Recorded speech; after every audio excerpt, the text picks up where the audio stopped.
I want to welcome you to Jerusalem Calling, your source for unfiltered Mideast talk radio. And I am your host, Faye Williams.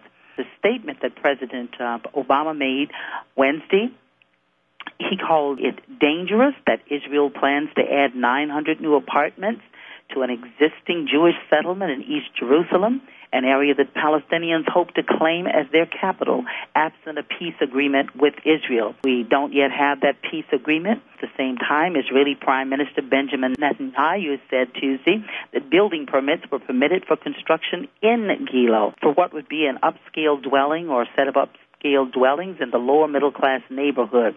Right now, I want to welcome our two guests. First of all, we have Helena Cobban, who was the trip co-leader, joined by the Council for the National Interest Foundation as executive director just in October 2009. Previously, Helena worked as a Beirut-based regional correspondent for the Christian Science Monitor from 1976 and 1981, and she contributed a regular column on the Middle East and global issues to the paper from 1990 to 2007. Joining Helena today will be Carlton Cobb, the team coordinator who served as Director of Operations for the Council for the National Interest and the CNI Foundation between 2004 and 2007. In 2005, he traveled to Lebanon, Jordan, Syria, the West Bank, and Jerusalem, where he interviewed politicians, journalists, scholars, and democracy activists on behalf of the CNI Foundation. We want to welcome now Helena and Carlton. We want to start off talking a little bit about the trip. Would one of you tell us where you went on this trip? As you said, we started off in Lebanon. We spent 3 nights there, 3 nights in Damascus, Syria, 2 nights in Amman, Jordan, 4 nights in Jerusalem. And while we were there, we traveled to Hebron in the south of the West Bank, traveled to Ramallah, a little bit north of Jerusalem, also in the West Bank, talked to Israeli peace activists in Jerusalem, did a great tour of exactly that settlement area that you were talking about earlier in Gilo and other settlement areas in East Jerusalem, and went down to Tel Aviv. Then we flew to Cairo and took this grueling 6-hour bus trip across to the border with Gaza, where we waited for another 6 hours, and then finally that night, which was just last Friday, we got into Gaza at around 9:30 p.m. Then we spent a night there, and the next day we had a tour around Gaza with the United Nations folks there, which was extremely shocking and very, very informative. Then we bussed our way back to Cairo and flew back to the United States this Monday, so we're kind of dazed from all that travel. I can just imagine. And Carlton, I know you were on the trip. Could you tell us a little bit about some of those who went with you on this trip? We were a group of 10. We had a variety of occupations represented among the people who were there. We had several doctors, a periodontist named Grace Austin. We had a radiologist named Chuck Farrar. We had a sociologist named Judy DeWalt, a producer for Democracy Now! Named Chuck Skurich, and his mother-in-law, Noelle Yazigi. She was born in Syria, but she is now an American citizen. That was really exciting for us to have people from outside of Washington, D.C. Yes. And there was, of course, Ambassador Jack Matlock, who was the co-leader. He was President Reagan's last ambassador to the Soviet Union. His wife came with us. She's a very good photographer. She was the trip photographer, Rebecca Matlock. And we had a videographer, a great videographer called Dominic Musacchio. So we're looking forward to sharing a lot of the photos and videos from the trip, as well as people's written accounts. You know, we have this new blog here at CNI Foundation. The title of the blog is Fair Policy, Fair Discussion. And our listeners can log on to that if they go to FPFD, that's for Fair Policy, Fair Discussion, .wordpress.com, or if you just Google Fair Policy, Fair Discussion, you can find it. Okay, and would you give the blog out, though, just one more time for our listeners? Okay, it's fpfd.wordpress.com. I know that recently Netanyahu approved the construction of 900 settlements in East Jerusalem. What does this mean for the peace process? This is yet another nail in the coffin of the peace process. When we were there, we spent a lot of time going around East Jerusalem, talking to people there and seeing what's happening on the ground. People need to remember that East Jerusalem is occupied territory. It was brought under belligerent military occupation by the Israeli military in 1967, and therefore, just like the rest of the West Bank, or just like when the U.S. forces are in Iraq, it's under military occupation, and that gives the occupier no right whatsoever to plant their own settlers, colonists, in the area. We didn't put settlers into Iraq quite correctly, and the Israelis should not be doing that in East Jerusalem or the rest of the West Bank. What we saw, I found deeply shocking. I've been going to Jerusalem for the last quarter of a century at this point, and just to see the way that those illegal Israeli settlements have been choking the whole of the city and choking the life from the 250,000 Palestinians who live in the city is always very, very upsetting. Now, not only are they continuing to build settlements in direct violation of President Obama's request and in direct contravention of international law, of their own commitments, Israel's own commitments under the roadmap of 2002, they are continuing to build those settlements, poking their finger in the eye of President Obama and the world community.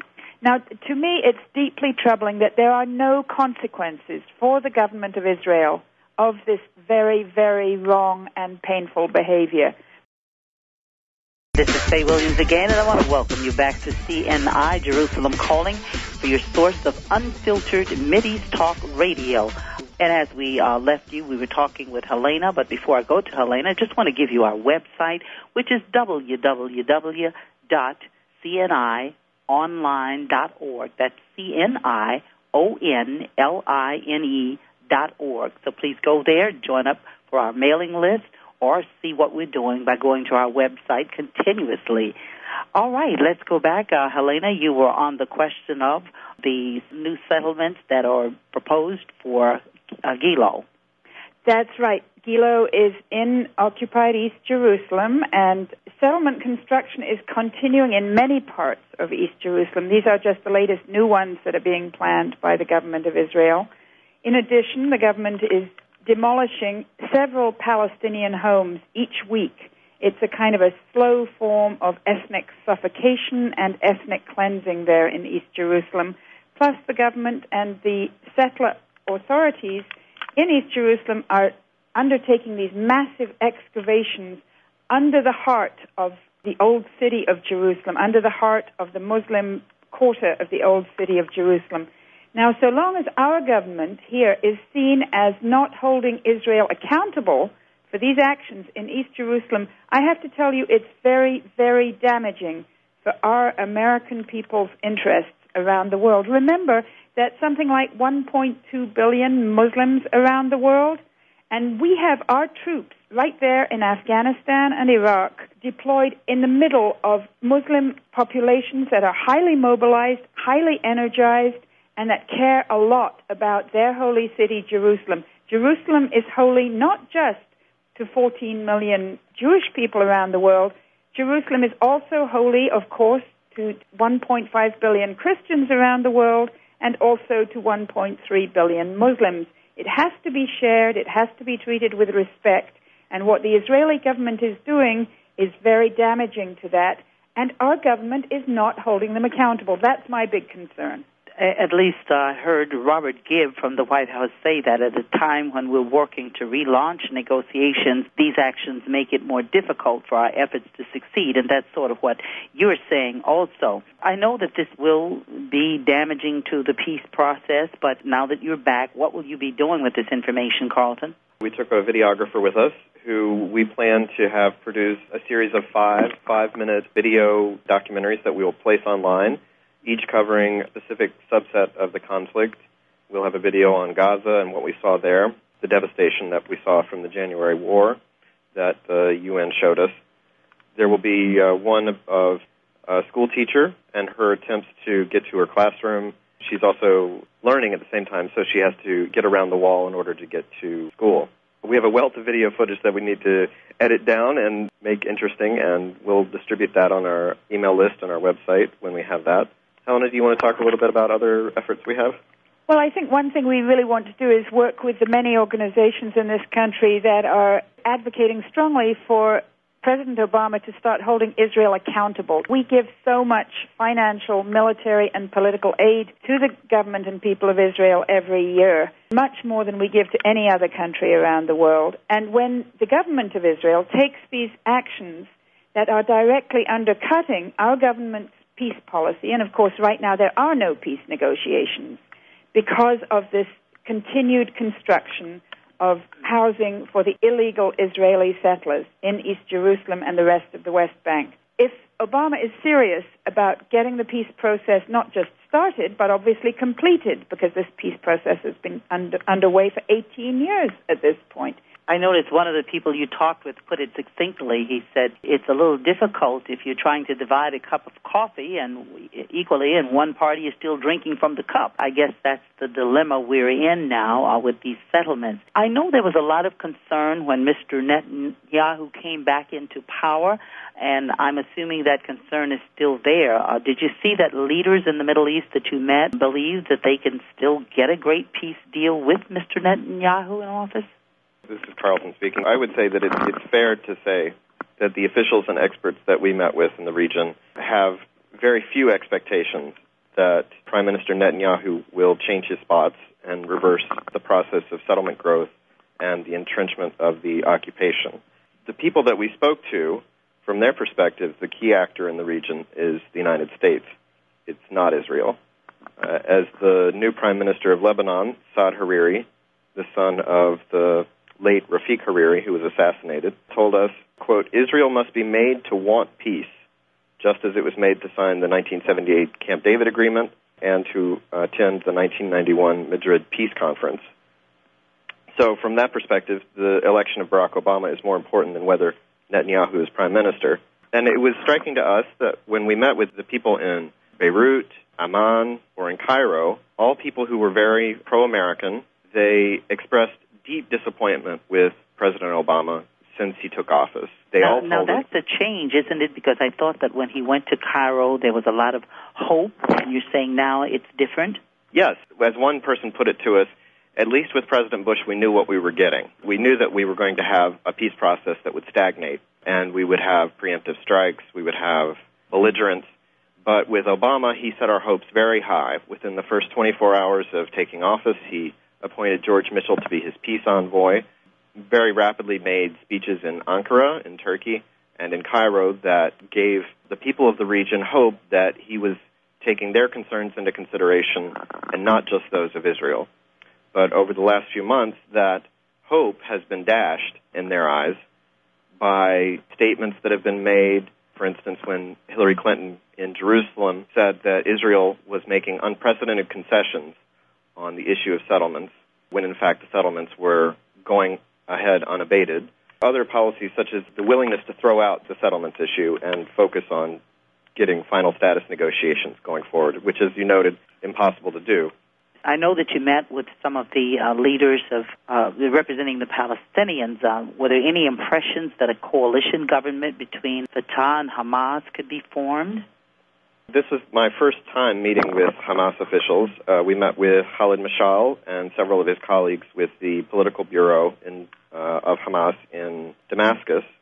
And we also met with officials with Hamas in Gaza. And in both places, the officials that we met with expressed interest in reconciliation with Fatah, but at the same time pointed the finger at the United States and the Quartet for the conditions imposed on Hamas of recognizing Israel, respecting past agreements, renouncing terrorism, that those conditions had made reconciliation impossible.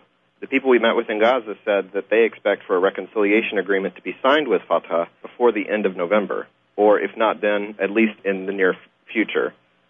So they hope Hamas can be integrated into the PLO and that elections can then be held for members of the Legislative Council, for the National Congress, and for the President. So I guess you would say there really is still hope, but it's going to take a lot more than hope. It's going to take some action. Exactly. And when we come back, we'll talk a little bit more about what some are suggesting that action might be, but it seems that, of course, the United States is key to any of that action, and President Obama moving from words to action. And welcome back to CNI Jerusalem Calling, your source for unfiltered Mideast talk radio. I'm your host, Faye Williams, and we're talking with Helena Cobban, and we're talking with Carlton Cobb. And we were just going to move to more detail about Gaza. Helena or Carlton, I don't know which of you would prefer to respond to this, but we saw some of the destruction during the last war against the people in Gaza. What did you see there? I mean, could you just give us a little bit about that? We got into the United Nations cars from our hotel in Gaza City. This was last Saturday. And first of all, they took us to a hospital where we talked with the medical director, who said that in the first hour of the war, he had 200 bodies and 400 severely wounded people pass through his front door. And he told us more about what he'd suffered during the 22 days of that war, which lasted from 27th of December last year until 2 days before President Obama's inauguration. That was on January 18th. He was such a humane, lovely person, and at the end I asked him, how did you cope as an individual and as a professional, as a medical professional, both with the horror and trauma that happened all around you? There were buildings, there was a mosque, just like catty corner across the street from the hospital that was completely destroyed during the war. I asked him, how did you cope with all that pain and suffering? And with the fact that you as a medical professional, you knew what needed to be done to help people, but you were completely unable to do so because of the tidal wave of casualties coming in through the door. And he answered in a very calm and focused way. And then he was just finishing what he said about how he coped when he pulled out his cell phone and he showed it to me. And on the cell phone, the screensaver there was a picture of a handsome-looking young man. He said it wasn't just what was happening at the hospital. This was my son. He was 21. He was also killed during the war, so we had a lot to cope with.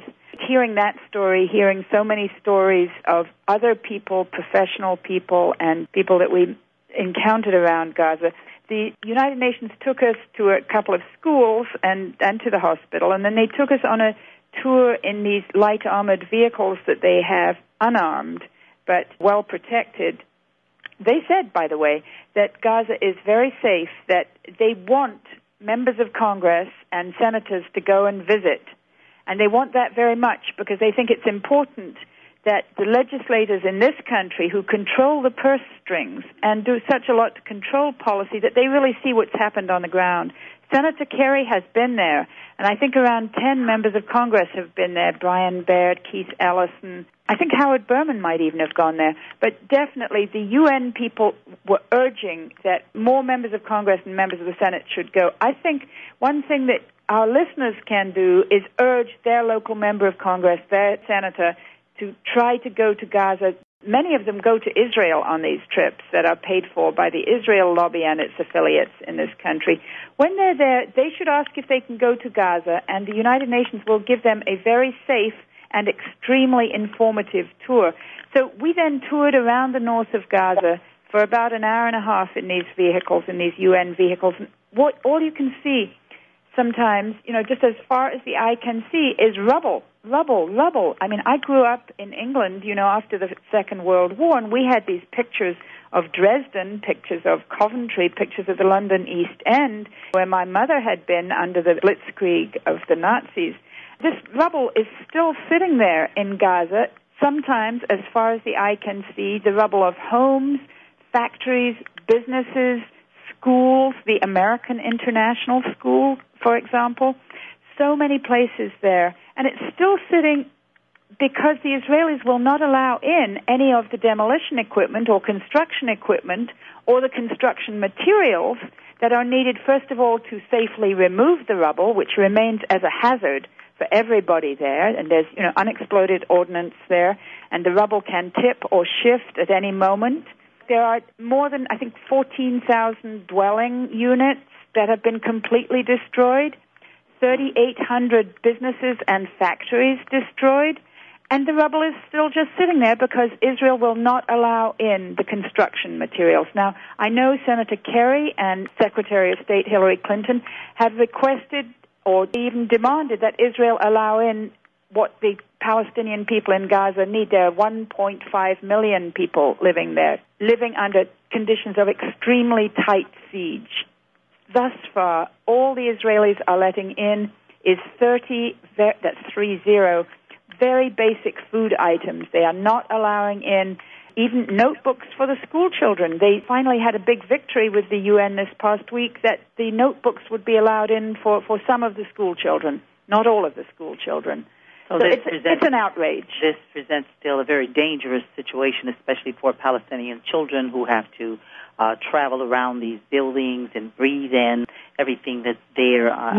Looking at the way they break up the concrete, all of that cannot be healthy, and really something should be done about it. But I want to just ask about Mr. Abbas. You know, there's been talk about his having resigned, some about his not running for re-election. What is his status, and what is this going to mean for Fatah?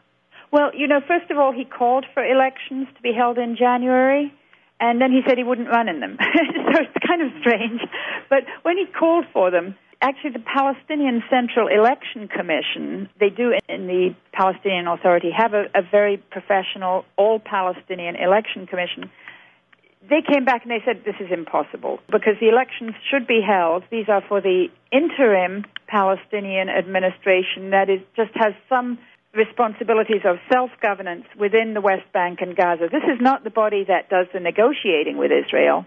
That body is the Pan-Palestinian Leadership, known as the PLO.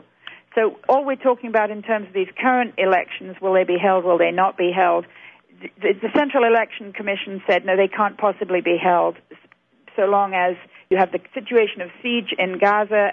Let's remember that the Hamas political leadership in Gaza was fairly and freely elected in the last elections, the last parliamentary elections that were held in the Palestinian areas back in January 2006. So they have a government there in Gaza that they are trying to run. It's very difficult for them. Actually, one little interesting thing I noted was that all of us got entry stamps and exit stamps from Gaza issued by the Hamas-run Palestinian Authority there. You don't get that when you get into the West Bank because there the Israelis really have a much greater degree of direct control over the border crossings. Anyway, Hamas said, no, the conditions are absolutely not right for elections. I've studied a lot of post-conflict and ongoing conflict situations, Faye, and often when you hold elections very rapidly after or even during an ongoing conflict, the elections themselves can be very divisive in society. Now, I think that's one of Hamas's fears, but the other fear is people can't move around. They have, from their last election in January 2006, which is nearly 4 years ago, they have more than 24 of their elected parliamentarians held in Israeli prisons without charge or trial. So how can you possibly think of having a fair and free election if the people who were elected last time can't even operate freely in their own society, if they are held in Israeli prisons with, I should say, the full support of the United States government, which has done nothing to advocate or press or insist that Israel release those people who were freely and fairly elected? I can certainly see what you mean there, but I want to go to another question. The last time I was on this program, the Goldstone report had just come out. In Carlton, I'm just wondering, what do you believe the Palestinian government stands to gain from the Goldstone report? It all depends on what position the United States decides to take. It has stated that the Goldstone report is something that right now is an obstacle to reaching final status negotiations. It's clear that this is a very backwards policy. As the director of Gaza Field Office of UNRWA told us, the crux of the problem in the Middle East today is injustice. And if you are unable to deal with the injustice that is in the region, you can never hope to achieve peace.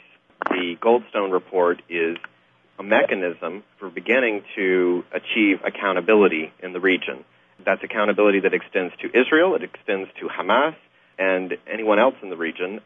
It's simply an acknowledgement that for too long, the Israelis have been able to get what they want, and that has to change.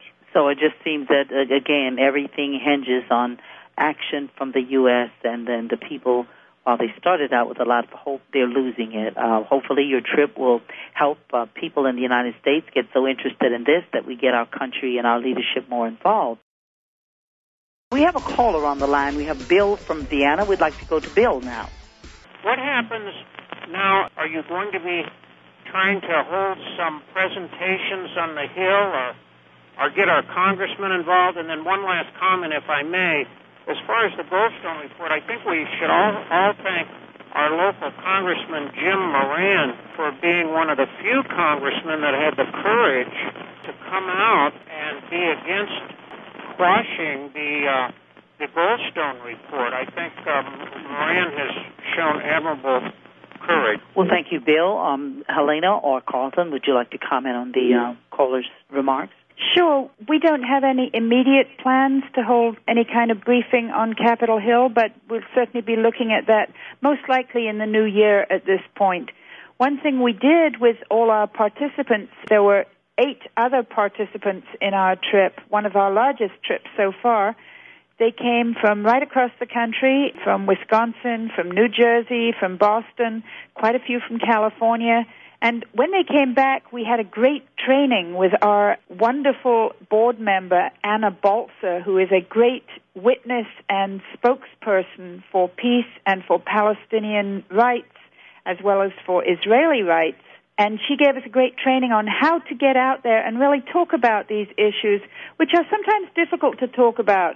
People get accused of being anti-Semitic or being anti-Israeli.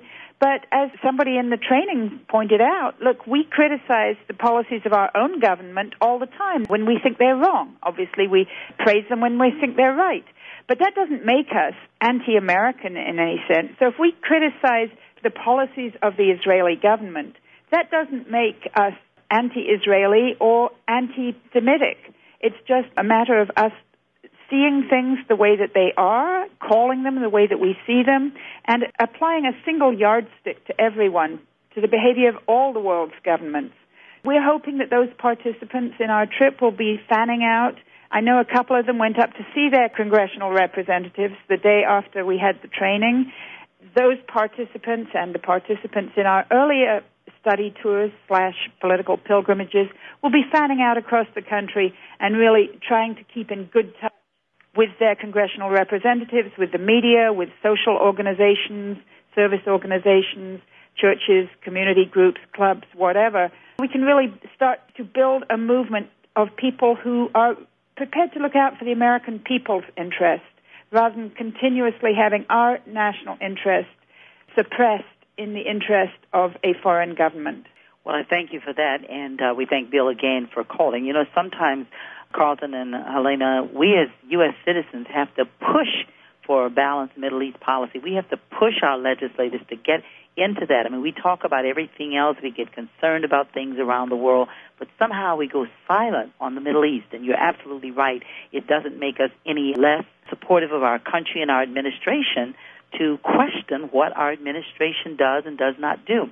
I want to go right to another caller, Clark from Woodbury.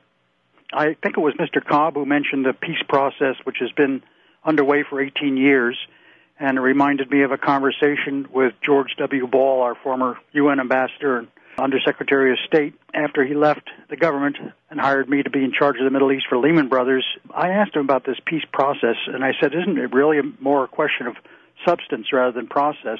This is an unending process that goes on and on and on. We won't talk with Hamas, for example, unless they agree to our 3 conditions. And my question is this. Usually justice is two-sided. Why isn't Israel required to recognize the right of the Palestinians to have a state? Why isn't Israel required to abide by past agreements, those it has made itself and several dozen UN resolutions? And why isn't Israel required to renounce terrorism, which it seems to me is more severe than the Palestinian terrorism and has a much older heritage going back to the Irgun and the Stern Gang, and as well as right up to the present and the Operation Cast Lead. It just strikes me as totally hypocritical, and I think most people in the world see it this way too. In the decades that I lived and worked in the Middle East, the United States was the most admired country in the world by people out there, and now I understand from polls it's the most despised country. It seems to me that the problem is the American people are ignorant about the problem, and if we want to be the world's superpower and have a veto on the Security Council, don't we need to somehow get ourselves better informed? Thank you so much, Clark. I guess it's obvious we need a balanced Middle East policy, and until we figure out how to do that and push our legislators to do it, we'll see more and more of our dollars going to around the world to death and defense and destruction instead of help and healing and saving lives. That's why we take these trips. That's why we have these discussions. So we hope that more people will become interested in what's going on in the Middle East. And on that note, I want to ask Helena or Carlton, did you talk with civilians when you traveled to the Middle East, and what are their impressions? By the strict definition, most of the people we talked to were civilians. We didn't talk to any or perhaps many at all military people there. If the question is about people who are not in government, yeah, we did talk to some regular citizens and some leaders of good NGOs. One of our most delightful evenings that was mentioned by several participants in the trip was a dinner that was hosted by a professor at the Palestinian University in East Jerusalem called Al-Quds University, Professor Mustafa Abu Sway. And he and his wife and his two charming and extremely articulate daughters hosted the 10 of us for dinner in their private home overlooking the old city of Jerusalem. Just a beautiful, beautiful setting, a very tasty dinner, and these extremely articulate young women who are veiled. Both of them speak absolutely idiomatic, colloquial American English. One of them actually was born here when Mustafa was doing his doctoral work up in the Boston area, and the other did a lot of her schooling here. And they were talking about the present situation in East Jerusalem affects their lives, affects the lives of all the people that they're working with. The two daughters are in school. I think maybe Carlton mentioned this earlier. And one of them is teaching school as well as attending school. And just to get to school every day through the wall that Israel has put through the heart of the Palestinian areas in East Jerusalem, in many places that wall divides Palestinians from Palestinians. And Helena, on that note, and Carlton, we are going to have to end the show here, but there's still many questions that remain. Again, we thank you for taking the trip, and we want all U.S. citizens to think about what it is that prevents us from getting seriously interested in the Middle East. Prevents us from getting seriously interested in the Middle East. Prevents us from getting seriously